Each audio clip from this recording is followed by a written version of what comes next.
Selamat pagi Bapak Ibu Saudara-saudari yang dikasihi Tuhan. Puji Tuhan, karena kasih kemurahan Tuhan kita dapat berjumpa kembali dalam sapaan dan renungan GKI Salatiga. Hari ini Sabtu tanggal 13 Juli 2024 bersama dengan saya Asputri Kaat. Bapak Ibu Saudara-saudari yang dikasihi Tuhan, sebelum kita membaca dan merenungkan kebenaran firman Tuhan, mari kita menghadap Tuhan dalam doa. Kita berdoa. Bapa kami yang bertata dalam kerajaan surga, puji syukur hormat kami naikkan kehadirat-Mu, karena begitu besar kuasa kasih-Mu yang menyertai kehidupan kami hingga saat ini.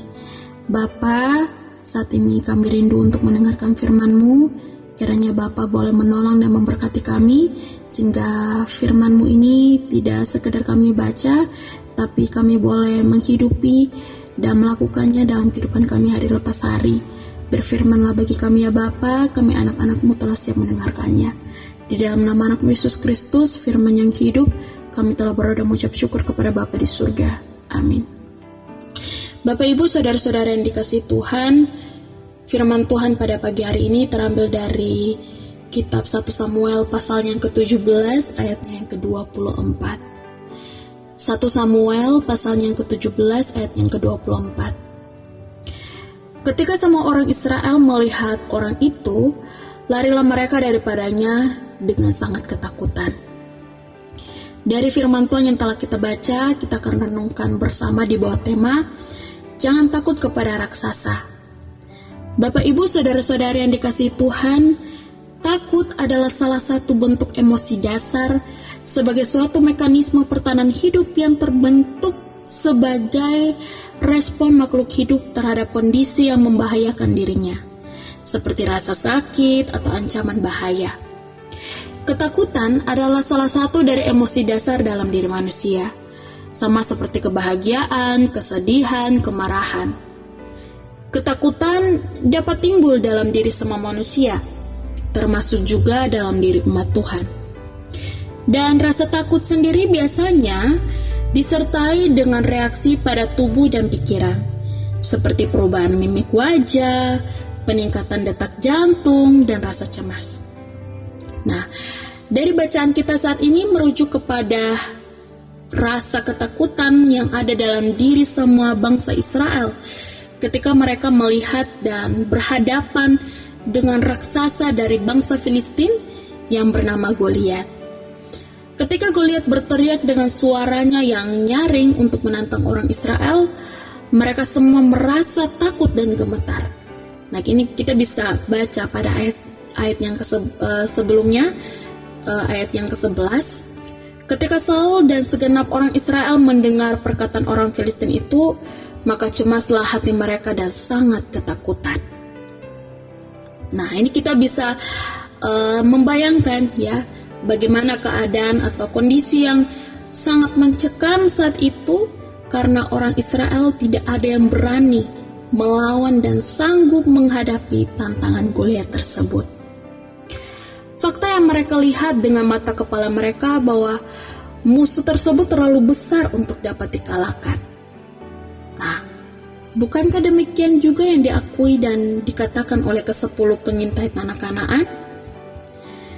Juga mereka menyampaikan kepada orang Israel kabar busuk tentang negeri yang diintai mereka dengan berkata, kita bisa lihat pada bilangan pasal yang ke-13 ayat yang ke-32, negeri yang telah kami lalui untuk diintai adalah suatu negeri yang memakan penduduknya, dan semua orang yang kami lihat di sana adalah orang-orang yang tinggi-tinggi perawakannya. Nah, dari sini mereka memandang penduduk tanah Kanaan itu seperti raksasa yang menakutkan bagi mereka. Nah, Bapak Ibu Saudara-saudara yang dikasihi Tuhan, mari kita bersikap ya seperti Daud saat berhadapan dengan Goliat, juga seperti Yosua dan Kaleb yang teguh beriman bahwa mereka dapat menduduki tanah Kanaan. Nah, ini dari bacaan hari ini kita sama-sama berefleksi bahwa apa yang saat ini menjadi raksasa dalam hidup kita. Nah, tentu ada banyak rasa-rasa yang saat ini sedang berhadapan dengan kita, yang membuat kita merasa takut, merasa cemas, gelisah. Tetapi sama seperti Daud atau Yosua dan Kaleb, ya, yang terus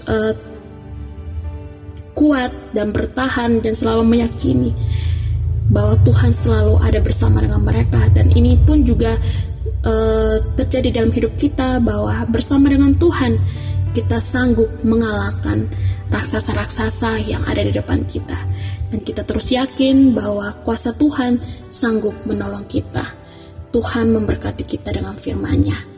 Amin. Bapak, Ibu, dan saudara-saudara yang dikasihi Tuhan, mari kita menghadap Tuhan dalam doa. Kita berdoa. Bapa kami yang bertata dalam kerajaan surga, kembali kami menghadap tatamu yang kudus dengan penuh ungkapan syukur atas kasih dan cinta-Mu yang menyertai kehidupan kami saat ini. Bapa, kami berterima kasih karena Bapa telah menyapa kami dengan firman-Mu yang sangat menguatkan dan memberkati kami.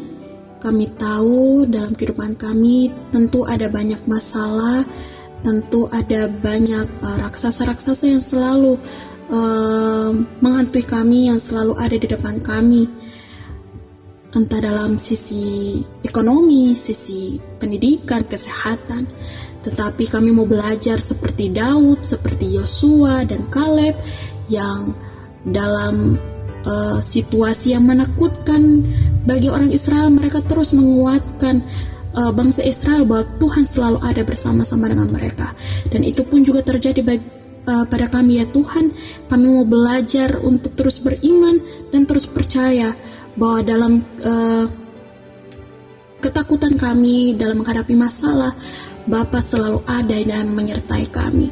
Tolong kami Tuhan, mampukanlah kami, sehingga kami menjadi anak-anak Tuhan yang selalu kuat dalam menghadapi badai hidup yang ada, selalu menghadapi dan mengalahkan raksasa-raksasa yang senantiasa ada di depan kami, ya Bapa. Dan kami yakin bahwa Bapa terus menolong kami dan memampukan kami dalam kami menjalani kehidupan kami seterusnya.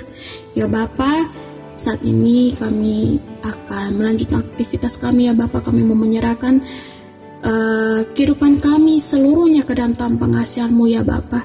Kiranya Bapa boleh menjaga dan memberkati kami, memberikan kami kesehatan, memberikan kami kemampuan untuk kami boleh melewati hari-hari ini dengan penuh sukacita dan bersyukur. Ya Bapa, hanya ini doa dan permohonan kami, ya Bapa, yang kami serahkan di dalam nama anak-Mu Yesus Kristus, Tuhan dan Juru Selamat kami yang hidup. Kami berdoa dan mengucap syukur kepada Bapa di surga. Amin.